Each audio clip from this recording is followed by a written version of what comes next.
Everyone, this is Katie Jennings and Barbara Hecht, and we are out here in Boston, Massachusetts. And thank you guys all so much for joining us.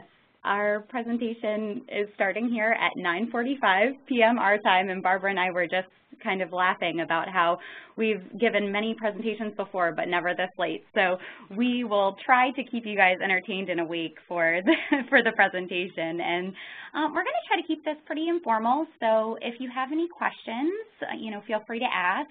We're going to try to leave some time at the end of the presentation for questions and comments.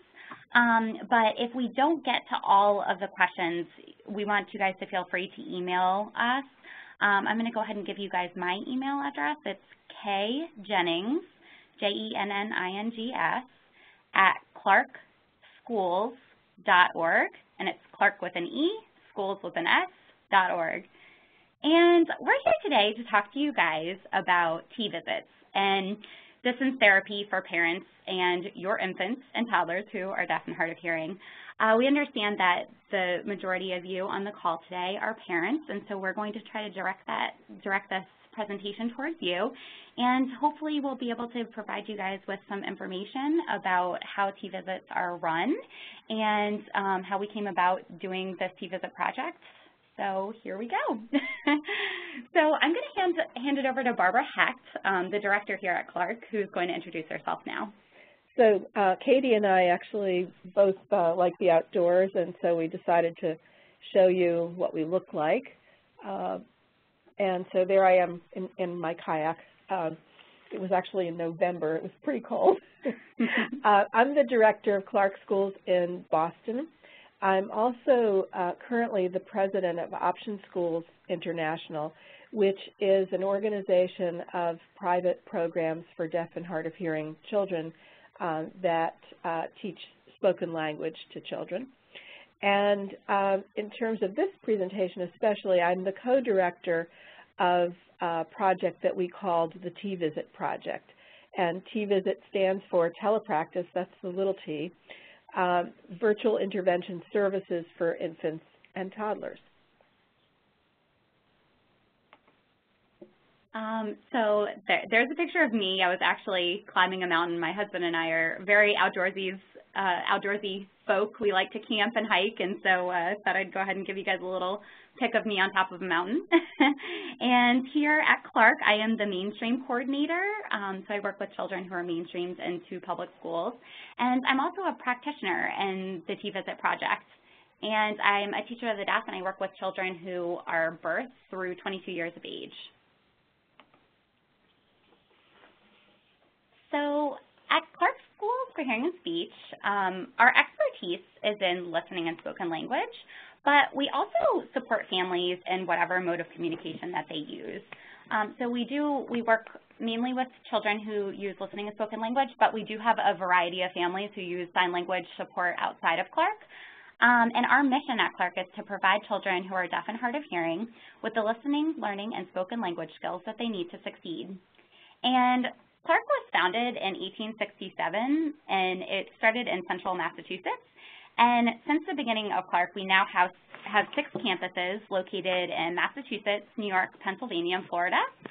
And because we only have the 6 campuses, we kind of hope to expand our services and also the types of services that we do provide to families across America, and also provide a variety of types of services to the families that we currently work with. And so that was kind of the idea behind the T-Visit Project, was being able to provide different services. So throughout this presentation, we hope that we are able to give you guys some insight on how adding teletherapy component to your child's early intervention services can actually benefit both you and your child. We'd also like for you guys to understand what family-centered practice is and what makes up a typical family-centered practice session and a telepractice session, and also how telepractice can enhance the professional and the practitioner and become a recognized service within the early intervention services, because at this moment it's not provided It's not generally, this is Barbara, it's not generally reimbursed, although in some states and some locales it is. But we're hoping that the data that we're collecting from this project will provide some of the impetus to make this a recognized service delivery mode. Yeah. And now Barbara is going to tell you guys a little bit about family-centered practice.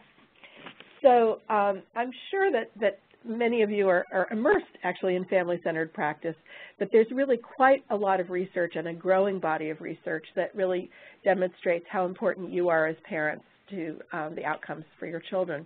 And your willingness to join us tonight is really an indication of the dedication that you have for your children. We know that parents really can make the difference in not only overall outcomes for children and general life satisfaction, but in particular there's quite a bit of research showing that the amount and quality of language that caregivers address to their children is very predictive of their language outcomes later on. So just around the turn of the millennium, Mary Pat Moeller, some of you may have heard of her. She's a researcher who did quite a bit of work out of Boys Town. And she was looking at the impact of early intervention factors on outcomes for children 5 years later, 4 to 5 years later. And she found that the age that a child enrolled in an early intervention program was a good predictor of outcomes. And most important, though, was the degree of family involvement. That explained most of the variance in the scores, the language scores that children had at age 5. And then if you put together age at entry and family involvement, she was really able to predict the scores with quite a bit of accuracy. And then very recently, just about a year and a half ago, Quittner and a whole group of researchers published a national study that actually had a quite large sample for our field, 188 children who had cochlear implants, following them from infancy through 5 years. And basically what Quittner found was that the way that parents interacted with and stimulated language development in their children predicted the children's language gains 4 years later. So those children, they had various scales and measures that they used. They had a measure of what they called parent sensitivity, which was really things like following the child's lead, talking about what the child was interested in. But those sorts of measures, parents who were stimulating their children's cognitive and linguistic development, the children that ranked high on those scores had children who were about a year and a half ahead of the children whose parents scored lower on those measures. So language, as you know, is learned in the course of everyday life. It's not learned in therapy sessions. It's not learned really in school as much as it is learned with someone who loves and adores you. It's learned in the course of everyday life. It's learned when you're changing your baby's diaper, when you're feeding them, when you're playing on the floor. And all waking hours, all sort of alert waking hours are optimal times to develop language.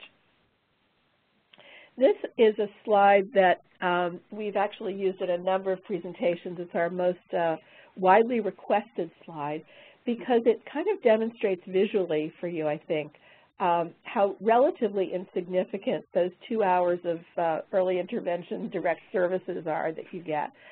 This is based on a baby's sleep schedule, and it's kind of conservative, but about 91 hours are sleeping during the week if you're lucky, about 77 awake and alert, and then we have those 2 hours for early intervention. And so what we're really focused on, and I'm sure the practitioners you work with are focused on, is what we can do to help you be most effective during the 77 hours, not just the 2 hours that we're with you. So that leads us really to the importance of family-centered practice. Our goal as practitioners is to build your knowledge and skills, your sense of self-confidence as parents, and to provide the information that you want, the information that would be most helpful to you. Okay, so I'm going to take over. This is Katie, and now we're going to talk a little bit about the parent-professional role in family-centered therapy. And in true family-centered therapy, the roles of the parent and the professional is very different than in traditional therapy. In a traditional therapy setting, the practitioner might walk into the parent's home with a bag of tricks, with the wind-up toys, the blocks, and the crafts. And they might also have a parent who might just do more sitting back and observing the practitioner interacting with the child. Well, in family-centered therapy, it's more of a partnership between the professionals and the parents. So the professional is actually the expert on the content, but the parent is going to be the expert on their child. And the professional in this role will be more of the parent coach and the mentor and the educator and the supporter, while the parents are going to be the ones who are actively facilitating their child's development. This is Barbara again. As we started this telepractice exploration, we were particularly interested in looking at some of the literature on coaching, because really our role as professionals when we provide early intervention is to be a coach, a guide on the side to parents. And this is a nice definition of coaching that we found.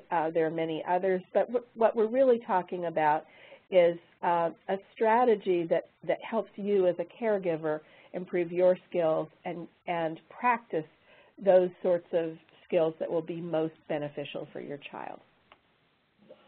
Okay, so this is Katie again.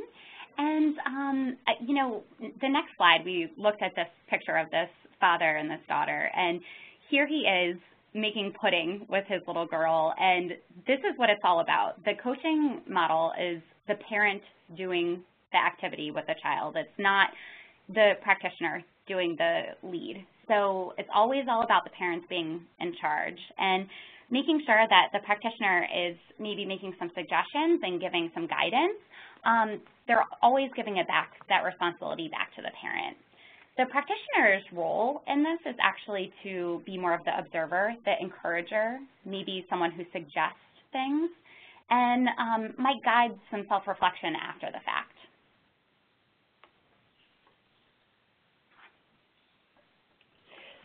So there are a number of challenges that we face and that maybe you face in accessing services for your children, particularly if your child is deaf or hard of hearing.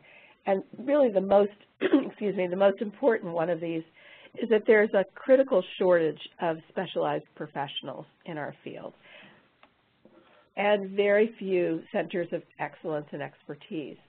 So I know that Illinois is a pretty big state, and I don't know how wide the range is of those who are listening right now, but it can be quite a challenge to get to a center of excellence or to find a practitioner who has the skill set that you really need. And so we know around the country that families sometimes have limited access to specialized services, and that limited access even happens in the Boston area or the Chicago area. It's not just families that live in rural areas that have trouble accessing services. Traffic, distance, appointments, work schedules, all of those kinds of pressures can really make it very difficult sometimes to access good quality early intervention services. And so a solution to this is what some people in the field are calling virtual home visits, what we're calling T-visits. It's also called telepractice or teletherapy or even teleintervention. But whatever it's called, the goal is to provide family-centered practice using video conferencing technology. And that requires a high-speed internet connection, a personal computer or a tablet, or even a desktop computer with a webcam. And what we're really using is Skype or some similar web-based telecommunications software. We'll talk a little bit more in a moment about what we've learned about what technology has been the easiest to access and works the best. I also just wanted to point out that in this in this actual picture here, this is what it looks like for the practitioner whenever she is conducting a T-visit session. So the family on the other side would have an image on their screen of the practitioner in full screen.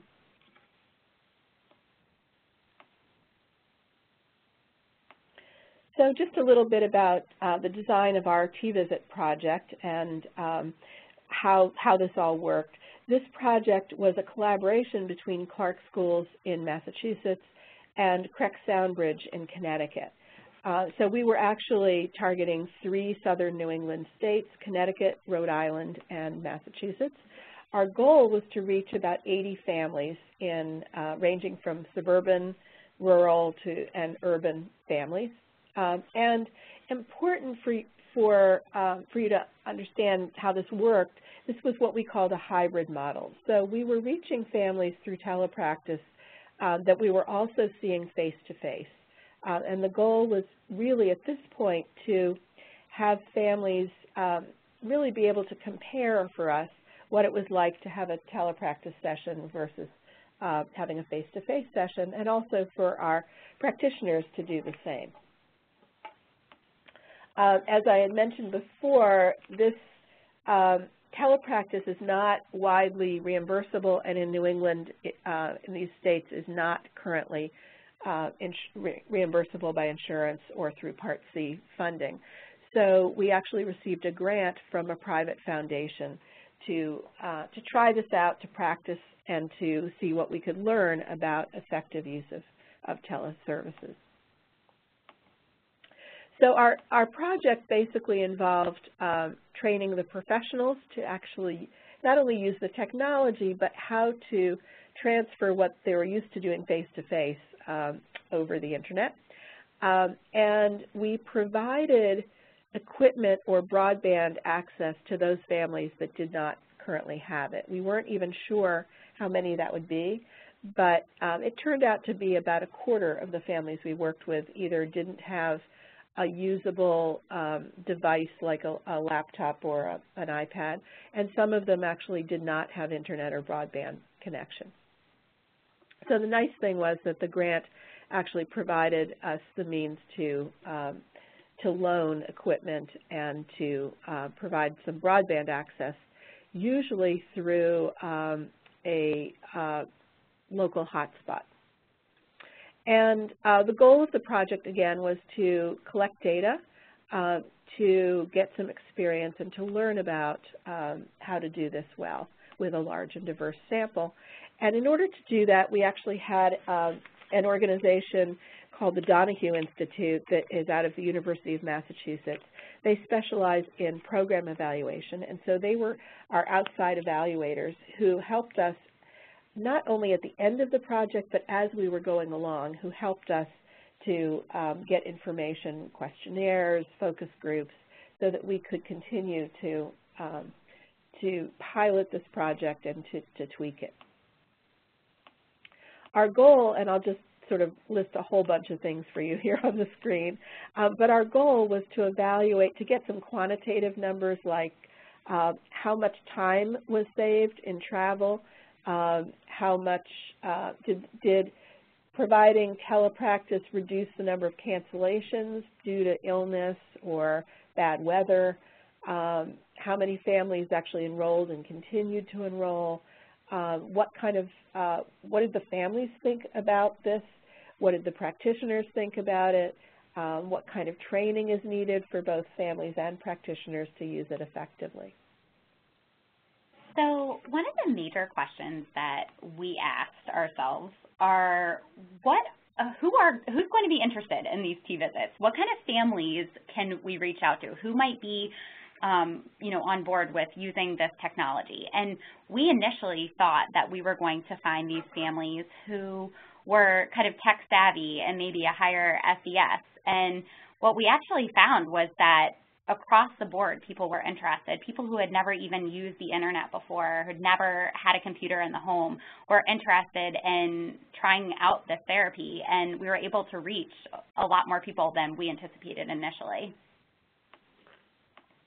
And this is Barbara. One of the things that that we thought initially, in terms of what practitioners would really enjoy this method best, we thought our youngest teachers who grew up with technology, who are used to Skyping with their friends or their parents from college, we thought they would be the ones who would just immediately want to try this out. And it turned out we were totally wrong. The people that really jumped in and did this initially and were really on board were our more experienced teachers. And the newer teachers, the younger, newer teachers, were a little more hesitant, in part because you really have to have a good sense of what you're doing and some confidence in yourself as a practitioner in order to provide services, across the screen when you can't sort of jump in and interact directly with the child. So our thought then was that using telepractice would really increase access to qualified providers for families, would reduce travel constraints.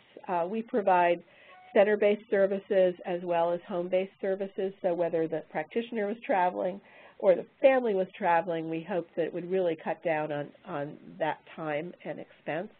And we thought it would reduce health-related cancellations or weather-related cancellations. And we were hoping that it would intensify family involvement and help families to feel some real ownership. We also thought, and we learned that this was really the case, that using telepractice actually allowed us to provide some multi-professional team support to families from our center. So if a family was meeting with a teacher, but they had a question for an audiologist, the audiologist could sort of pop in and say, and troubleshoot a device, for example. Or an occupational therapist could give some suggestions. And that really is very difficult when we're going to homes to sort of bring everybody along in the car, but it was really possible to do a lot more multidisciplinary support for families. And this is Katie again. I also, being a mainstream teacher, have used this whenever transitioning children out of early intervention into the mainstream as a means for supporting the school team whenever that child didn't receive those school-based services. I was able to provide a little bit of education towards the SLP, towards the school teachers, so it was a nice way of carrying telepractice over into the child's school experience. We found that for our specialists, for our providers, the medium using telepractice really forces you to be a coach, forces us to be a coach. We couldn't go in and rescue you as a parent. We couldn't get in there and just play with the child when the phone rang. Although one practitioner actually, the phone rang and she said, "Oh, I'll watch him," and then realized there wasn't anything she could do if he got into trouble. So this really does require practitioners to be a coach. It also, because we were recording the sessions and could watch the sessions again, it actually helped our teachers to watch the sessions and sort of see what they might have missed, or to kind of think about what they wanted to do the next time or evaluate themselves as teachers. It allowed me and my colleagues to really provide more mentoring also to our staff. So this is Katie, and we're going to now talk about some of the things that might happen within a T-visit session.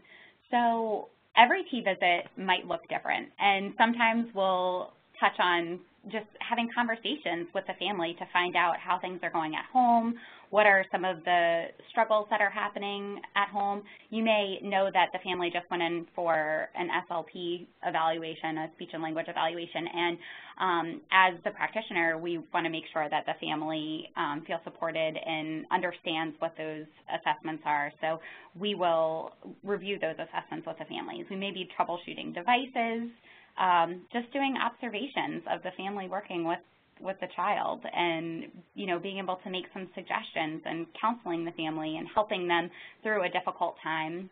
And then we put in there as well just a typical EI session, because that is ultimately the goal, is just to provide that support for the family and for their child. And throughout all of this, we recognize that there is still a need to have an overall plan for each session. So we are going to discuss now some ways that we typically run a session. So for starters, we will do a quick check-in with the family and get an update and find out how things are going at home. Find out especially if there's anything new happening with the family or the child, and finding out if there's any way that we maybe need to re-gear our initial plan for our session, because that does happen. And then we'll introduce our new concepts with the family. So this would be the opportunity for us as practitioners to give you guys some strategies that we might be using throughout the session. So that might be, maybe we're working on the power of pause to encourage and elicit a response from the child, or using acoustic highlighting. Maybe you'll be building a tower and we might tell you to say up, up, up, up, up as we go up. And then as the practitioners, after we discuss with you our goal for the session, and after we come to an agreement as to what we're going to be doing and talk about those concepts, we'll use that time to observe and coach you through the session. So actually talk to you and give you suggestions without running the session. And then at the end of the session, after you're all done the last 10 minutes or so, we always take the time to sit back and talk about what happened during the session and make suggestions for how you can carry over what we were doing in the session into your own day-to-day lives, because again, those 77 hours are the most important times, and our 2 hours are only 2 hours. So giving you guys some examples of how you can actually use that up, up, up strategy as you're walking up the stairs. And then setting a plan for your next visit. So now, how does all this happen? Because before a T visit actually happens, you do have to sit with the family and figure out what is going to be the plan. So it may actually be a follow-up from a previous face-to-face visit. So a lot of times we'll have one-on-one sessions with families at the center or in their home. And then at that session, we may talk about what our goal for the T visit will be. It may also be a simple phone call, but we always try to plan based on what you're doing in your home. So if you enjoy cooking, we might set up a situation where you are going to cook some brownies together, and or reading a book, anything as simple as that. And we're always starting with, the goal for the family. Okay. And then now we're going to talk to you a little bit about what a T-visit session might actually look like, some of the goals that we might actually use within a T-visit. And this is Barbara. This is just an example. What we do is a kind of brief lesson plan that we would share with a family. And so this is kind of an example of one lesson plan that might occur. So again, this is Katie, and we might start by just talking. Again, like we discussed, it's just kind of getting a background thing, getting the weekly update. And then we always start with an auditory goal. So we start with checklist and finding out exactly where the child is. So one child might be still working on the ling sounds, one might be working on sound detection, and we'll have some sort of activity based around that. Our next goal is to work on some sort of vocalization or trying to elicit some sort of response from the child. So again, it all depends on where the child is, but we are always trying to gear our sessions as a listening and spoken language school towards getting some vocalizations out of the child. And then we always like to incorporate some sort of rhyme or song, or maybe even a routine, a daily routine that you do, even if it's washing your hands, having a song that goes along with that. So any way to make the lesson exciting as well. And then we always are encouraging our families to read books together. And so oftentimes we'll tell the family to choose 2 or 3 books and have their child choose what they'd like to read. And And basically, this is something that we would present to the family before the session started. So we actually have this lesson plan, and we have what is going to be expected out of the session. So next up, this is actually an example of what a session looks like whenever it's recorded. So earlier in the session, you saw how it looked whenever you're actually conducting the session, but as our sessions are recorded, this is how it looks whenever you go back to watch it later. So this is Barbara. Unfortunately, using this technology, we can't show you the video, and so all we have are some screenshots. But we did want you to see that basically what you get when you record is a divided screen. The practitioner is on the left, the family is on the right in their home, and this is basically what it looks like when the family can access the recorded session. So in this example here, this is Katie again. In this example here, this is our practitioner, Jan, on the left here. She is one of our practitioners out in Northampton, Massachusetts, and she is working with one of her families that she also does home-based visits with. And the family on the right is reading a book, and as they're flipping through the pages, the dad is kind of, he's sitting there just reading the daughter the story, and Jan is really just using that observing role right now, and she's observing what's happening. And as she notices the dad flipping the pages, she sits back and she says, "Oh, I'm noticing that you're doing these things nicely," and she gives some good feedback as to what he's doing well. And then as a suggestion for future, as you're turning that page, there's about 10 pages in that book, and every time you turn that page, you could be saying, "Turn the page, let's turn the page," and then the child has repeated exposure. And what you'll see in the next slide is that the dad actually nicely later on in the session was reading another story with his daughter and actually asked her, "Do you want to turn the page?" And the little girl reaches over and turns the page, which was really nice to see that Jan was able to easily coach the family into that role.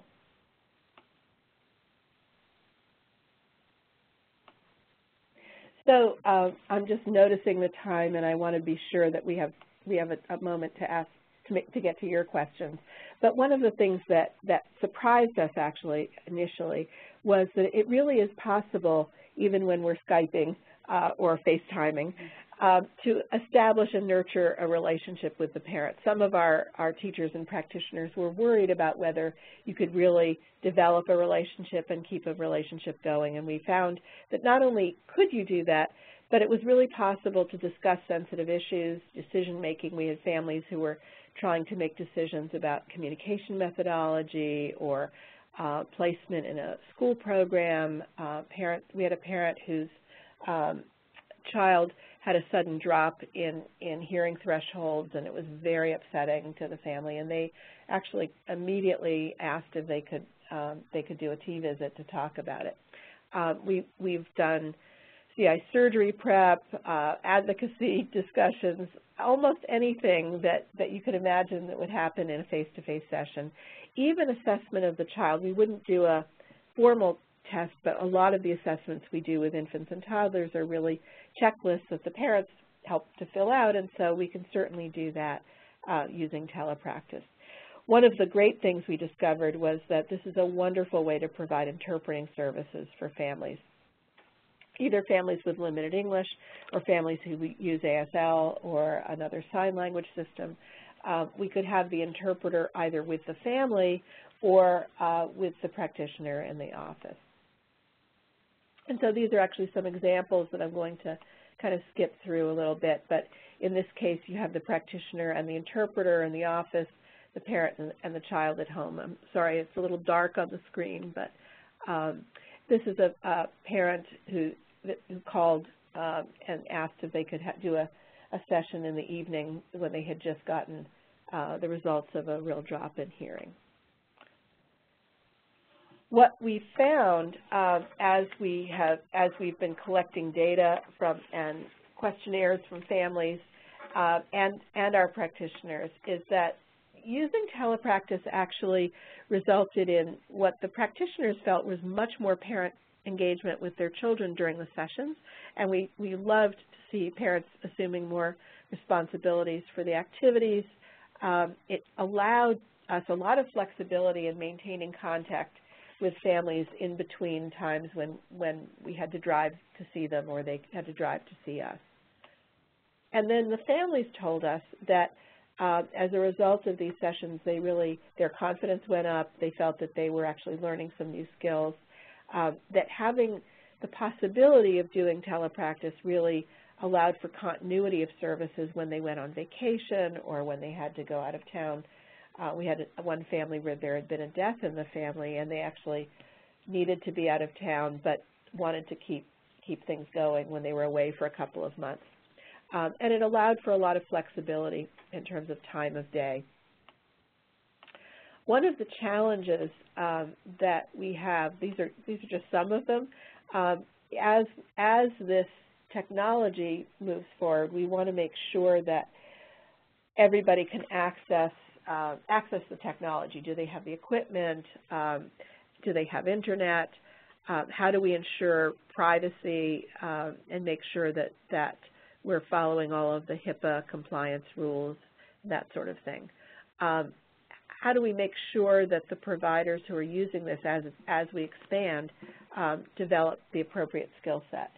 For this T-Visit project, we actually had 18 teachers and speech therapists who were getting experience with it and working with 80 families. So we did really have an opportunity to see how it worked and what our practitioners and our families needed for support. I want to just make sure that I tell you a little bit about some very recent research on telepractice. This was not from our T-Visit project, but a project that was presented at the last EDDI meeting, and it came through the National Center for Hearing Assessment and Management. They looked at two groups of families, one group of families, and these were from 5 different centers around the country. One group of families got only telepractice sessions for 6 months, and one group of families got only face-to-face sessions for about 6 months. And what they found was that the child outcomes 6 months later were equivalent or better for the telepractice families than they were for the face-to-face families. That was really a surprise. And on the left-hand side, you see expressive receptive language and total language scores. That was on a measure called the Preschool Language Scale, PLS. They looked at vocabulary and auditory skills. These were families who were using listening and spoken language. And those items on the left, those five items, were actually the outcomes for the children were statistically significantly better for the telepractice families than they were for the face-to-face families. And then they also rated the sessions. There's something called a home visit rating scale that kind of rates what happened during the session and the practitioner skills. And again, the home rating scale scores were equivalent or better for telepractice. The two areas that were definitely better were what this measure of the responsiveness of the teacher or provider and how engaged the parents were. One of the things that we discovered is that certainly when you're using technology, things will break down, connections will be lost, and so anybody using telepractice on an ongoing basis is going to need some tech support. And we were really looking at one of the keys really is how much bandwidth the families had, but also we were looking at using technology using platforms like Skype and FaceTime that can be done even from an iPhone. So we were providing equipment as needed. As we've talked to our state decision makers and policy makers, we've been talking about the need to have, if this sort of telepractice moves forward in our state, we're really looking at the need to loan equipment as needed. And we found that families were amazingly careful with the equipment. We actually only lost one little piece. It was like a microphone that we lost. Otherwise, we really had very, very good experiences with loaning equipment. Some of you may wonder about privacy. This is one of my favorite pictures that I found on the web. And we made sure as part of this project that we maintain the privacy of families, that we provide as secure a system as possible. Right now, FaceTime is actually considered to be HIPAA compliant, where Skype is not, and so we've been moving toward using FaceTime, and that means Apple-based products for the time being, as a number of other centers around the country are using. And it's important also as we're gathering a set of recorded sessions that we secure those sessions, make sure that they're only available to the families to view and to the practitioners who work with them. Katie, do you want to wrap up? Sure. So to wrap up this whole presentation, the biggest idea behind this was being able to create a system change. And for starters, the family system, and making the parents an active role in their child's education, and creating a strong parent and professional partnership, and making sure that professionals are partnering with the parents and helping move into more of a coaching model rather than being the active lead in the sessions. And of course, as we discussed, we're really moving towards trying to get the state to recognize teleintervention services as a reimbursable service and a legitimate service, because it is. And, we've all worked so hard and we've seen such growth, and we've been able to reach out to more families and provide different types of services. And we're hoping that the states begin to recognize that. So we have, this is Barbara again, we now have a family that was in the Boston area, is now overseas, and will be there for a couple of years. We're working with them via telepractice.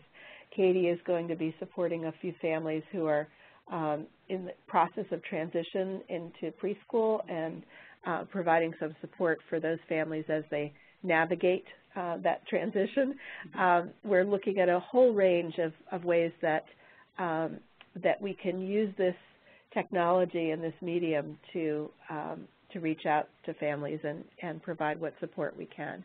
And we're hoping that as this catches on around the country, there now are about 12 centers that we know of that are using telepractice widely. We probably have the largest group, or one of the largest groups of families that we've been working with, but we're pooling our information and resources together so that this practice just gets better and better. Great. So I guess at this point we can open up the floor to questions. I know we just have a few minutes here, but if anyone does have any questions that they'd like to go ahead and ask, we'll open up the floor. And I just want to tell you that we do provide some resources, both print and web-based resources for you. Also, if you're interested, there are some other webinars that we've provided that might be helpful to you. These are archived from 2013, and if you go to the Clark School's website, there also are webinars that are available to families from 2014-15.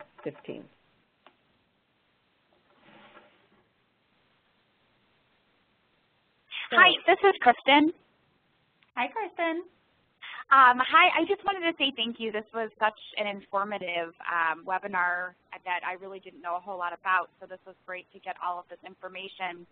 One of the questions I had is, do you guys seem to see, is there an age of kiddos that does better with teletherapy than others? Are there some that are more difficult? I can see, some kids getting a little wiggly after a while, or I just wondered if there was an age that you find better success with. This is Barbara. I'll start and let Katie jump in.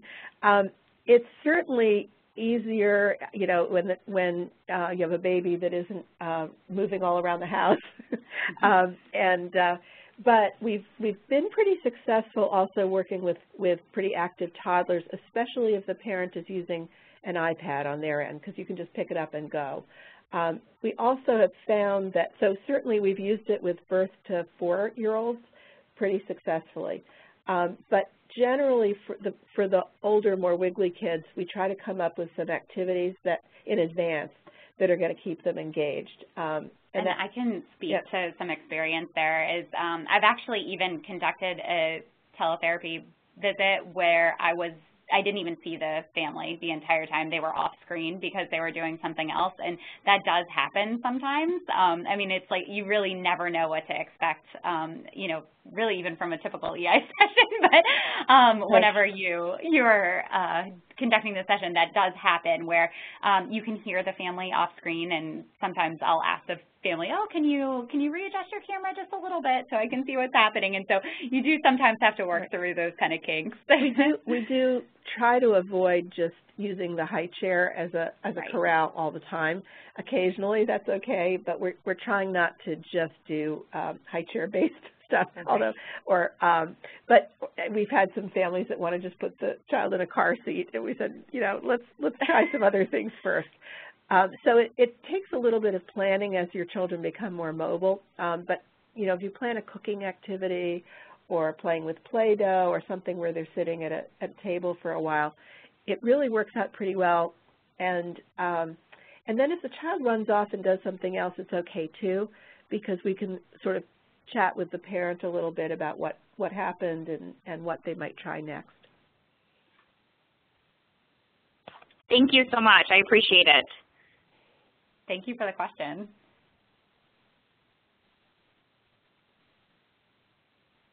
Do we have any Hi, other? this is Eva. Hi, Eva. Hi. Do you guys see this being successful outside of the EI age range, you know, for like older kids, 10, 11, 12, now that, you know, they're becoming so tech savvy and everything to where, you know, most kids already do have an iPhone and stuff like that. So do you see that kind of working for other therapies, like, you know, with speech therapy once they're older and things like that? So that's an excellent question, and you're so right that as the kids get older, they really are getting more into technology. And I actually work with a middle schooler who we were discussing how next year we'd like to incorporate some teletherapy into our sessions. Currently, whenever we initially proposed this, it was mainly for early intervention, and so at this point we've really only used it throughout transition into preschool. Barbara, do you have any more info? We have used this actually with families of preschool-age children, but we have a very large mainstream support program at Clark at a number of our campuses, and we're really interested in trying this out, not only to work directly with the student, and there are people who are doing that, but also as a way of providing some support to the practitioners that are in the school. So to do consultation with teachers, consultation with SLPs, providing an audiologist to consult, that sort of thing. So there are I think there are a lot of different and exciting ways that this medium can be used to provide much more support in the mainstream. Thank you.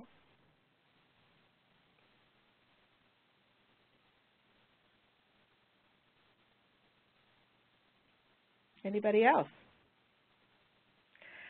Okay. I'm just noticing that time is probably getting close to being up. But if you think of other questions when you wake up in the morning, feel free to send an email to Katie, and we will definitely try to get back to you. And thank you all so much for staying up late with us. And we really enjoyed this opportunity, so thank you. All right, everybody, I guess.